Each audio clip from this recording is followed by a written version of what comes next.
Welcome back and happy Tuesday. This week I have another great guest. I have known Angela Lee for a long time now. We have seen each other in many capacities. Me as an entrepreneur, we met again at NASA.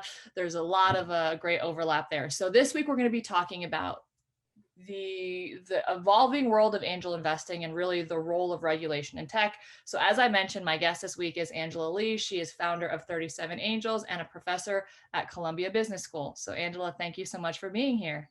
Thank you so much for having us here, Scarlett. Absolutely. Okay, so we live in this New York ecosystem. We know, a lot that's going on, but for those who do not know, because this audience is global, who is 37 Angels and why did you start this? Yeah, so I started 37 Angels about 8 years ago, really to solve two problems that I was facing. One is that nobody who was investing looked like me. And the second thing was no one was really teaching people the fundamentals of what it meant to be a startup investor.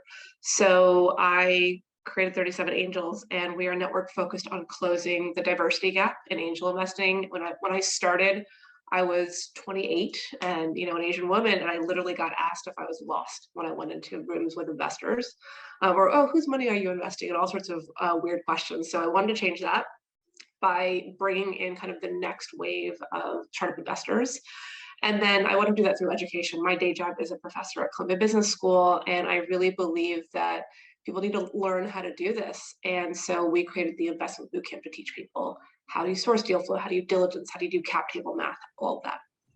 Yeah, and the boot camp thing has always been something that stuck out to me because it just in my conversations, I speak, I do this all over the world, and I meet actually a lot of diverse people who want to get into investing but just don't necessarily know how. So can you just talk very high level about what you've seen from the impact from the boot camps that you've done? Yeah, so the way that I like to think about the boot camp is giving you a framework to pull all of that like swirling information you have into something that makes sense, shining a light on the black box of investing. Because I find that most of us who are interested in this space, we read voraciously, we're going to events.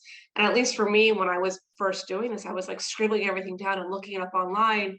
But I had all this information, and it was just kind of in a big blob in my brain. And so I think taking that and putting a framework around it, I think gives people a lot of peace to recognize, well, I actually know a lot about this space.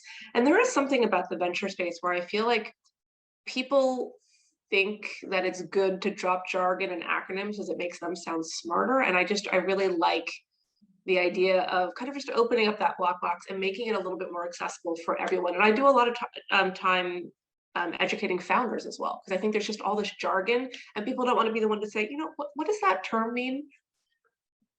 No, you're absolutely right, and it's funny. I've walked in plenty of those rooms, and it's like there's acronyms and anything else, and you never want to be the one that says I don't understand Yeah. this, but the But half the breaking room down doesn't understand. So one of the other things that is a topic that continues to fascinate me, and I think is one that I would love your perspective on, especially because you look a lot at the health tech and future of work side. So obviously my background is primarily within financial services, and the role that regulation plays is so huge.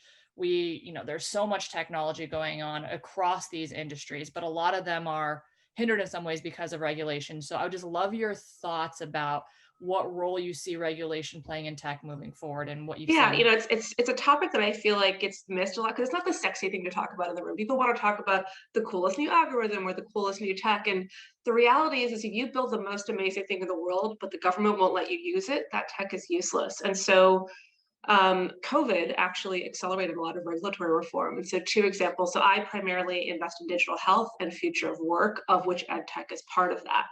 And within digital health, basically telemedicine was forced overnight to change the way it was regulated. And overnight, it went from a $5 billion to a $500 billion industry simply because certain things are now allowed to happen.